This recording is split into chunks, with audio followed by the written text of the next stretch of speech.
Hi,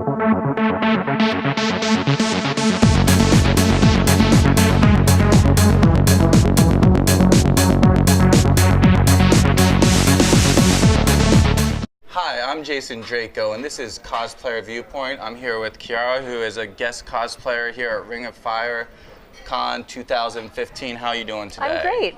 Awesome. Very busy day. Yeah, so she's actually kind of, you know, I messed with this a little while ago, and we're kind of rebooting it. So she's actually the first cosplayer I've interviewed in a while, so I'm very happy to be able to be here with her and get her expertise in the world of cosplay. So we're going to start this off. Who got you into cosplay, when, where, how'd that all happen? I've been doing cosplay for about 10, 11, 12 years. I want to say it was the second NacoCon was my first one. So I think that was like 2001-ish era. And my girlfriend at the time actually was like, oh, let's go. We were into anime. She was like, you know, there's a local anime convention. We should go. And I was like, okay. She was like, but we have to wear costumes. And I was like, we have to? And she's like, yeah, that's what everyone there does. And I was like, oh, okay. So this was all very new to me. And so we went to a thrift store and actually threw together a Relina Peacecraft costume from Gundam Wing and a Android 18 costume, actually. So yeah, threw those together, wore them around, had a really good time, and I got addicted after that. It's a great creative outlet, and I love doing it. So. It's a weird thing she says that because somebody did the same thing to me, except for it was Android 17 instead of Android 18. And you know, she's done like Princess Mars, Sailor Mars. What made you want to go for all the old school stuff first? Well, it wasn't old school when I got into it, so that makes me feel old, but I guess I am old, so yeah, no, I mean, DBZ, Utena, Sailor Moon, those were all really current animes, or they had just ended in Japan and were now being brought over to the US at the time, in the early, like, you know, 2002, 2003 era. I mean, Sailor Moon had been over for a little bit, but was being dubbed over here in the US, so yeah, I was watching them all on like Toonami, you know, Cartoon Network, Nickelodeon, and that's kind of how I started watching a few of them. Then I started getting like Utena. I got on a bunch of VHS tapes from a friend and watched like third generation VHS tapes. That's what we did before Crunchyroll. So you kids have it really easy these days. I did the same thing. Watched Kenshin that way, Fatal Fury, yeah, all of those. So yeah, it's just those are the animes that I started watching and fell in love with. Tenchi Muyo, you know, Fushigi Yugi, Inuyasha, stuff like that. I think she's the female version of me because she just mentioned everything I started off with. And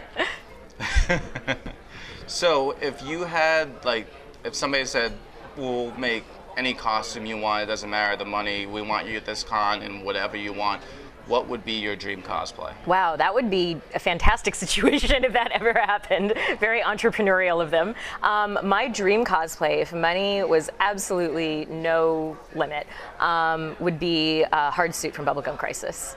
Probably Priss's hard suit, just because I love blue, and you know, do the chrome, do the lights, actually, you know, be able to like zoom around in it, come up with, you know, just different ways to do that. And Warbler and everything makes that more possible, but I would probably want to like vacuum form and cold cast it. So yeah. What would be your dream cosplay with a limit? With the limit, I really love Utena's armor that she wears for like 5 seconds in the opening of the animation. Her and Anthe are on horseback, and they've got these really cool armored costumes. And I do really, now that Warbler has made armor a lot easier and a lot more accessible for cosplayers to make, pretty sure Warbler is witchcraft because it's just so perfect and it's affordable. Well, it's mostly affordable. Yeah, I would really want to make Utena's armor from the opening. So I'm a big armored person. I love, you know, stuff like that. Okay, well, let's stick with that. Okay. What would be your advice for people getting into cosplay for stuff like Warbler and other stuff like that, to the people that are just getting started, say, I want to do this, but I don't know how? I would say if it's your first costume, it's okay to start small, and it's okay to be simple. It's important to nail the craft first and then improve it as you work on bigger costumes. Don't take on big costumes and get overwhelmed. If you mess up, it's okay to mess up, but you don't want to mess up with like a lot of really expensive material, because it's a lot of money down the drain. You should start small, something really simple like an Adventure Time costume, or Mario and Luigi, just very, very simple stuff, and nail that. Start learning, start asking around. There's plenty of great tutorials online. Go to panels at conventions. I'm giving a few panels here. Lots of people do instructional panels. There's tutorials on YouTube. It's just, the community is very, very educational. So definitely do research, and it's okay to start small. Yeah, I know Toshiyasu Cosplay behind the camera knows the answer to this. I know the answer to this. But for the people watching that see this pretty princess in front of you, tell them who you are. I am Rarity from My Little Pony, Friendship is Magic. And what made you come up with the idea to do it the way you did? I really like I saw art on DeviantArt actually of Rarity in a silver screen siren Jessica Rabbit kind of gown, and I was like, that's so gorgeous. I haven't really seen anyone interpret Rarity in a very 1940s, 1950s kind of style. And I cosplay as Jessica Rabbit, so I was like, oh man, I bet I can pull off Rarity. So yeah, that's why I decided to take it in this vein. Yeah, I say the Jessica Rabbit, I gotta stop using those because I'm old too. But that's another old school thing that I think is amazing to do is Jessica Rabbit, because that Who Framed Roger Rabbit, it's just an amazing movie. Yeah, it's a great, for the time and the animation, yeah, it was a really, really good movie. So do you have any future cosplays that you're actually currently working on right now at all? No, not right now. I'm in the process of relocating and changing a few things around. So I have materials for a few costumes, but I haven't started anything yet. Dragon Con will probably be my next convention, and I have a few things planned, but anything can change in a few months. So yeah, we'll just have to see. Okay, so there's a question I like to ask everybody. So, you do interviews, whether it's written, video, audio, you get asked a lot of the same questions. What question do you wish I would ask you, and what would be your answer to it? Wow, you asked a lot of really good questions, so Thank you. You're welcome. I guess one thing that I really do like to talk about is I've been in cosplay for 10 years, and it's changed in that past decade. It's started to become a little more industrialized, a little more commercialized, and it's sadly, from what I've noticed or what I feel, and I could be totally wrong, it's kind of lost its art form appeal. And as somebody who judges and does a lot of competitions, and I love seeing new talent come out, and I love looking at their new costumes, but we're seeing less people do skits, and not quite as many people are competing anymore. They're buying costumes off eBay, which is totally fine, because you don't have to be able to sew to cosplay. Anyone can cosplay, and anyone can cosplay anything that they want, but it's really cool to be able to see an art form where you make, you're like, I love this character, and you make it with your own hands, and you make it really well. You should be recognized for that. So I would really love to see the art of cosplay continue to grow, and I would love to see it recognized, because a lot of every art form has started out very new and controversial, and comic books are actually just now being recognized as a legitimate art form, as sequential art, and they're actually teaching it in art school and in colleges. You can get majors in it. And cosplay is kind of like a weird little niche where it's a bunch of costuming, it's makeup, it's a bunch of different things like that, but it's still an art form, and I think it would be kind of cool because we're artists. We create these characters, we bring them to life, and yeah, I would really love to see an increase in the education of the art part of cosplay.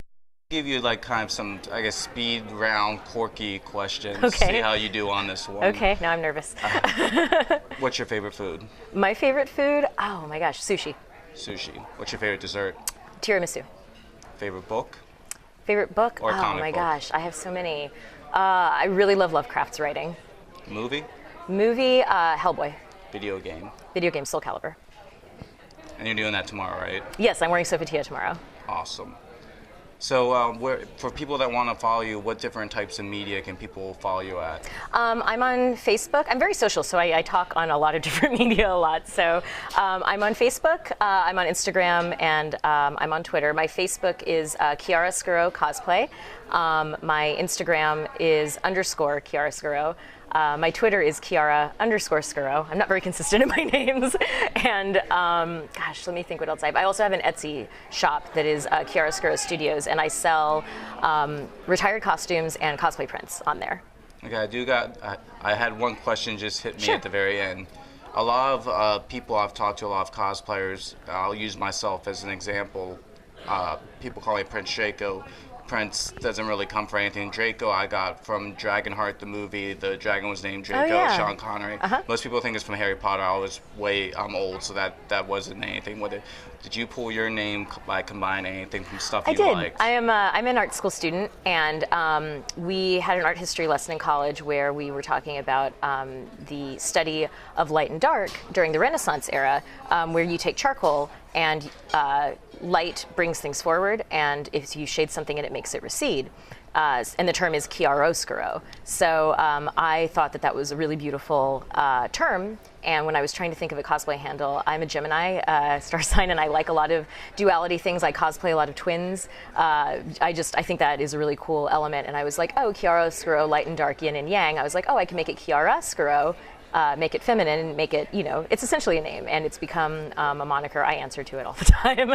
So yeah, that's where that term comes from. Well, very cool. Thank you very much for the interview at this Yeah, these were great questions. Convention. Thank you for asking me. And have a great rest of the weekend. You too. Take care. You too.